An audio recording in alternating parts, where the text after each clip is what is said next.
नर पिशाच से देश बचाना सबकी जिम्मेदारी है। हम पर आज प्रहार हुआ है, कल को तुम्हारी बारी है। हमारे प्रधानमंत्री जी ये कह रहे थे कि अगर हमारी गाड़ी के नीचे कोई कुत्ता आ जाए तो भी अफसोस होता है, लेकिन क्या हमारे देश के 300 किसानों के मर जाने के बावजूद भी उनकी संवेदनशीलता आज तक नहीं जागृत हुई? दोनों हाथों बेच रहा जो भारत माँ की थाती को, देख नहीं पाते कैसे हम उस वहसी कुलघाती को। अभी सरकारी बैंकों को जो ये निजीकरण कर रहे हैं, बैंक वाले भी इनके अगेंस्ट आ रहे हैं। धीरे धीरे मतलब जितने भी लोग हैं सबके सब सरकार के विरोध में खड़े होंगे, क्योंकि निजीकरण कोई भी नहीं चाहता। भूमि पुत्रों पर पानी की जो बौछार कराता है, कितनी भीषण ठंड हो रही उसे नज़र ना आता है। जिस चीज़ को आपने 14 बार संशोधित किया उसको समाप्त क्यों नहीं कर देते? तो इसका मतलब तो यह अपने आप में स्पष्ट है कि उसमें कुछ ना कुछ कमियां हैं। भाई आप मुझे कुछ देना चाहते हैं, हमें उसकी आवश्यकता नहीं है, तो आप हमें उसे ज़बरदस्ती क्यों दे रहे हैं? हम बेशक ना रहे जहां में बच्चा बच्चा गाएगा, नर पिशाच का जिक्र करोगे उसका नाम बताएगा। मैं आपको कहना चाहूँगा कि किसानों का ये आंदोलन मोदी सरकार के ताबूत में आखिरी कील ठोकने का काम करेगा।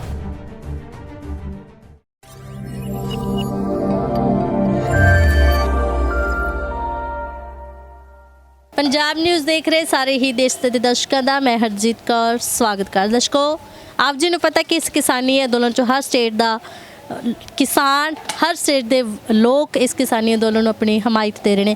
ਅਯੋਧਿਆ ਤੋਂ ਸਾਡੇ ਨਾਲ ਵੀਰ ਮੌਜੂਦ ਜਿਹੜੇ ਕਿ ਅਯੋਧਿਆ ਤੋਂ ਆਏ ਨੇ, ਇਸ ਕਿਸਾਨੀ ਅੰਦੋਲਨ ਨੂੰ ਸਮਰਥਨ ਦੇਣ ਆਏ ਨੇ, ਤੇ ਗੱਲਬਾਤ ਕਰਾਂਗੇ ਇਹਨਾਂ ਨਾਲ। सत श्रीकाल जी, मेरा नाम कृष्णानंद तिवारी है जी। मैं मर्यादा पुरुषोत्तम भगवान श्री राम की नगरी अयोध्या से आया हूँ किसान आंदोलन में अपने किसान भाइयों का समर्थन देने के लिए। हमारे किसान भाइयों का आंदोलन पिछले 113 दिन से चल रहा है। बड़े अफसोस के साथ कहना पड़ रहा है कि अब तक हमारे इस किसान आंदोलन में 300 से ज़्यादा किसान वीर शहीद हो चुके हैं, लेकिन हमारे देश का जो शीर्ष नेतृत्व है बात बात पर ट्वीट कर देने वाला, आज तक उसने किसानों के ऊपर एक शब्द भी नहीं बोला। इससे बड़े शर्म की बात और कुछ नहीं हो सकती है। जैसे आपने शहीदों की बात की कि वाकई ही 300 से अधिक यहाँ से शहीद हो चुके हैं इस किसानी आंदोलन में, लेकिन एक तरफ देखें तो मालिक जी ये भी कह रहे हैं कि एक कुत्ता मर जाता है तो हम उनका भी अफसोस करते हैं। तो 300 से अधिक शहीद हो चुके हैं, लेकिन सरकार ने एक बार भी इन शहीदों को श्रद्धांजलि नहीं दी है। आपने बहुत सही कहा। हमने आपकी अदालत में जब वो एपिसोड आया था जिसमें हमारे प्रधानमंत्री जी ये कह रहे थे कि अगर हमारी गाड़ी के नीचे कोई कुत्ता आ जाए तो भी अफसोस होता है, लेकिन क्या हमारे देश के 300 किसानों के मर जाने के बावजूद भी उनकी संवेदनशीलता आज तक नहीं जागृत हुई? क्या उन्हें कुछ नहीं कहना चाहिए था? हिंदुस्तान के लोग बेवकूफ़ नहीं हैं, वे हर चीज़ पर नज़र रखते हैं, वे सब देख रहे हैं। उनकी जो ये संवेदनहीनता है उससे हर व्यक्ति दुखी है। 130 करोड़ हमारे जो देश के निवासी हैं वो बड़ी बारीकी से उन पर नज़र रखे हुए हैं। अगर मैं कहूँ कि अंदर से पूरी तरह से सरकार हिली हुई है तो ये अतिशयोक्ति नहीं होगी। बस उनको ये भ्रम है कि मतलब ये किसान बैठे हुए हैं, हमारा कुछ नहीं कर पाएंगे। लेकिन मैं आपको कहना चाहूँगा कि किसानों का ये आंदोलन मोदी सरकार के ताबूत में आखिरी कील ठोकने का काम करेगा। आप देख रहे हो कि एक तरफ तो किसान विरोधी बिलों के खिलाफ आंदोलन चल रहा है, और दूसरी तरफ देखें तो कई सरकारी जो बैंक थे वो भी प्राइवेट किए जा रहे हैं, निजीकरण किया जा रहा है उनका भी। कैसे देखते हो कि कितने आंदोलन किए जाएंगे? अभी सरकारी बैंकों को जो ये निजीकरण कर रहे हैं, बैंक वाले भी इनके अगेंस्ट आ रहे हैं। सुनने में ऐसा रहा कि LIC वालों को भी निजीकरण करेंगे, वो भी इनके समर्थन में आएंगे। धीरे धीरे मतलब जितने भी लोग हैं सबके सब सरकार के विरोध में खड़े होंगे, क्योंकि निजीकरण कोई भी नहीं चाहता।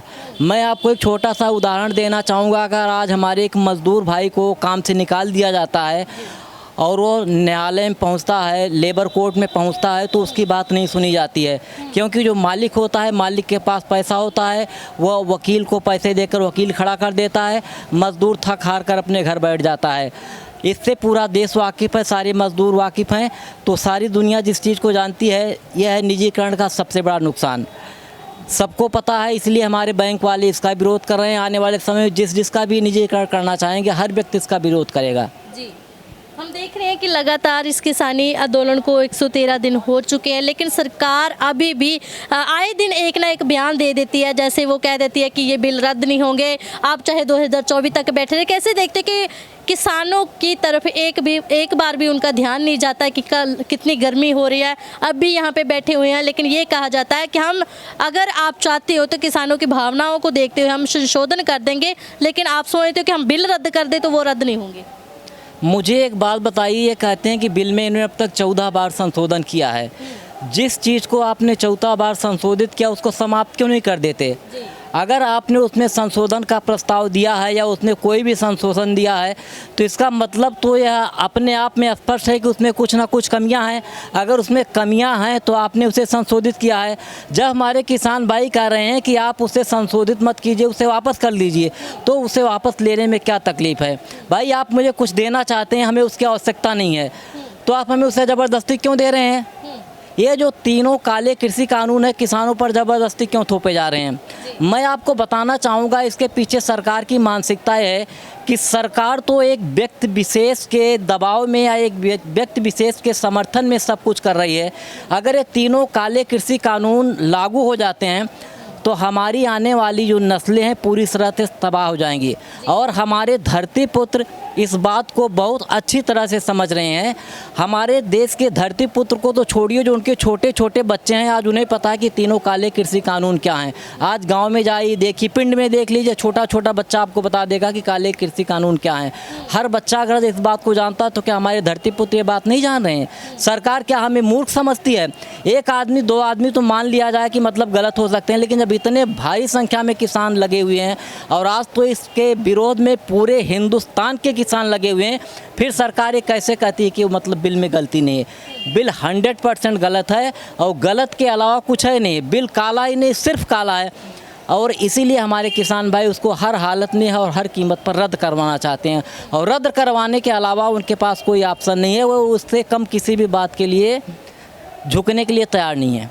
आप देख रहे हो कि अगर जो किसान विरोधी बिल इन्होंने पास कर दिए, इससे ज़्यादा नुकसान तो चलो किसान का होगा, पर आम वर्ग कितना पिसेगा इसमें? मैं आपको एक छोटी सी बात बताना चाहूँगा कि अभी कुछ दिनों पहले सरसों का तेल जो है 90 रुपए का था, आज सरसों का तेल 150 रुपए का है।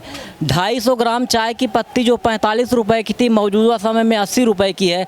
इसी तरह वनस्पति के दाम जो पीछे 70 और 75 रुपए के थे, आज 130 और 135 रुपए की मिल रहे हैं। महंगाई का जहाँ तक संबंध है, महंगाई से तो हर व्यक्ति प्रभावित होता है, चाहे वह मजदूर हो, चाहे वह किसान हो, चाहे वह देश का आम इंसान हो। मजदूरी से हर आदमी प्रभावित होता है। आप बताइए, कुछ दिनों पहले आलू 10 रुपए किलो थी, कुछ दिनों पहले आलू मतलब मान लीजिए आज 10 रुपए किलो है, कुछ दिन पहले हम देखते हैं 50 रुपए किलो आलू है। तो ऐसा है, इन्होंने प्राइवेट व्यापारियों ने बहुत बड़े बड़े गोदाम बना रखे हैं। और ये जो तीनों कृषि कानून है उसका एक पार्ट ये भी है कि जितना मर्जी चाहे उसके अंदर इकट्ठा कर लेंगे, तो ये उसमें इकट्ठा कर लेंगे और उसको बाद में मनचाहा दामों पर बेचेंगे। और हमारे किसान को क्या मिलेगा? 2 रुपये, 4 रुपये, 5 रुपये किलो में किसानों का आलू नहीं खरीदा जाता, वो जाके 50 रुपये में बिकता है। मैंने तो कुछ दिनों पहले सोशल मीडिया पर देखा था, जिसे देखकर हमारी आंखें खुली की खुली रह गई कि ये लोग गोभी का फूल जो कुछ दिनों पहले तक 10 रुपये किलो में बिका करता था, इसको उन्होंने रैप करके और ब्रांडिंग करके 600 रुपये किलो में बेच रहे थे। आप बताइए जी। तो ऐसी स्थितियां होने वाली है और इस स्थितियों को हमारे देश का अन्नदाता बहुत अच्छी तरह भांप गया है। इसलिए वो हर हालत में इन तीनों काले कृषि कानून को समाप्त करवाने के लिए अड़ा हुआ है। हम देख रहे हैं कि लगातार आपने कविताएं में भी लिखी है और सरकार के व्यंग भी कसे हैं और यहाँ पे किसानी आंदोलन में भी लिखे, तो सरकार के जो आपने व्यंग कसा है वो हमें जरूर सुनाइए। मैं एक छोटी सी कविता आपको सुनाऊंगा, मुझे कुछ कहने की आवश्यकता नहीं पड़ेगी, कविता अपने आप सब कुछ कह देगी। नर पिशाच से देश बचाना सबकी जिम्मेदारी है। आपको बता दूं कि हमारी कविता का शीर्षक ही नर पिशाच है। नर पिशाच का मतलब होता है जो आदमियों को जिंदा खा जाए। आप कविता सुन लीजिए, आप बाकी सारा आकलन आप अपने आप कर लेंगे, मुझे कुछ कहने की आवश्यकता नहीं है। नर पिशाच से देश बचाना सबकी जिम्मेदारी है, हम पर आज प्रहार हुआ है, कल को तुम्हारी बारी है। सड़कों पर मजदूर मरे क्या नहीं दिखाई देता है, लाखों बेरोजगार हुए क्या नहीं दिखाई देता है, उसके मुंह में लगा खून का दाग नजर ना आता है, जिसको हम कहते थे साहब भारत भाग्य विधाता है। दोनों हाथों बेच रहा जो भारत माँ की थाती को, देख नहीं पाते कैसे हम उस वहसी कुलघाती को। भूमि पुत्रों पर पानी की जो बौछार कराता है, कितनी भीषण ठंड हो रही उसे नज़र ना आता है। नर पिशाच से मुक्त देश का सपना हमें सजोना है, नर पिशाच की नज़रों में धरती पुत्र खिलौना है। हम बेशक ना रहे जहाँ में बच्चा बच्चा गाएगा, नर पिशाच का जिक्र करोगे उसका नाम बताएगा। मुझे बताने की आवश्यकता नहीं नर पिशाच कौन है, आप समझ गए होंगे, हमारे देश का हर व्यक्ति समझ गया होगा, मुझे कुछ कहने की आवश्यकता नहीं, सब कुछ कविता ने अपने आप कह दिया है। जी, जैसे आप अयोध्या से आए, आप दिल्ली में रहते हो, तो कैसे लगता है कि दिल्ली वाले लोग इस किसानी आंदोलन को समर्थन दे रहे हैं? देखिए, अयोध्या वाले हों, मैं तो कहता हूँ इस किसान आंदोलन में सारे देश के लोग, पूरा भारतवर्ष इस किसान आंदोलन को समर्थन कर रहा है। दिल्ली वाले भी इस किसान आंदोलन को पूरी तरह बढ़ चढ़कर समर्थन दे रहे थे। मैंने देखा था कि जो मतलब दिल्ली में जब तक ये बैरिकेटिंग नहीं थी, लोग बड़े आराम से यहाँ आया जाया करते थे, लेकिन जब से इन्होंने बैरिकेटिंग कर दी, लोगों को यहाँ आने जाने में दिक्कत होने लगी है। आप देखिए, आज यहाँ में बस से उतरकर अगर धरना स्थल तक पहुँचना पड़े तो कम से कम नाले से होकर आना पड़ता है, और नाले पे होकर आने में बहुत सारी दिक्कत होती है, इसीलिए दिल्ली वाले कम संख्या में आ पा रहे हैं। एक बात बताइए, पहले मैं जब यहाँ आता था तो बहुत सारे लोग बसों में, भरी भरी बसें आया करती, तो लोग पूरी बसों में भर के यहाँ आते थे आंदोलन को समर्थन देने के लिए।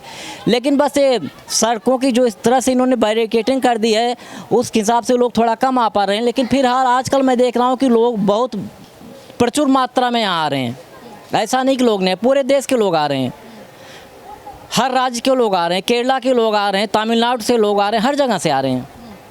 बहुत बहुत धन्यवाद, आपने जो अयोध्या से आकर भी इस किसानी अंदोलन को समर्थन दिया। तो दर्शकों, तुसी देख सकते हो कि हर कोई इस किसानी अंदोलन ते नज़रा टिकाई बैठा था जो कि ये हल निकलते हैं, कि सरकार ਇਹਦਾ हल ਕੱਢਦੀ ਆ ਜਾਂ नहीं, कि ये बिल रद्द होणगे ਜਾਂ नहीं। सारे ही चिंतित ने, क्योंकि किसानी अंदोलन च बड़े ही ਜਿਹੜੇ अपनी जाना गवा चुके ने ते लगातार बैठे हुए ने। गर्मी बहुत ज़्यादा हो चुकी है, ਤਾਂ ਵੀ ਕਿਸਾਨ ਜਿਹੜੇ ਡਟੇ ਹੋਏ ਨੇ। ਸੋ ਦੇਖਦੇ ਆ ਕਿ ਆਉਣ ਵਾਲੇ ਸਮੇਂ ਦੇ ਵਿੱਚ ਕਿਸ ਤਰ੍ਹਾਂ ਉਹ ਰਾਜਾਂ ਦੇ ਵਿੱਚ VOTING ਹੁੰਦੀ ਹੈ, ਕੀ ਸਰਕਾਰ ਦੁਬਾਰਾ ਰਹਿੰਦੀ ਹੈ ਜਾਂ ਨਹੀਂ ਰਹਿੰਦੀ, ਕੀ ਇਹ ਬਿੱਲ ਰੱਦ ਹੁੰਦੇ ਆ ਜਾਂ ਨਹੀਂ ਹੁੰਦੇ। ਆਉਣ ਵਾਲੇ ਸਮੇਂ ਵਿੱਚ ਤੁਹਾਡੇ ਤੱਕ ਜ਼ਰੂਰ ਪਹੁੰਚਾਉਣ ਦੀ ਕੋਸ਼ਿਸ਼ ਕਰਾਂਗੇ। ਤਦ ਤੱਕ ਲਈ ਇਜਾਜ਼ਤ ਦਿਓ, ਧੰਨਵਾਦ।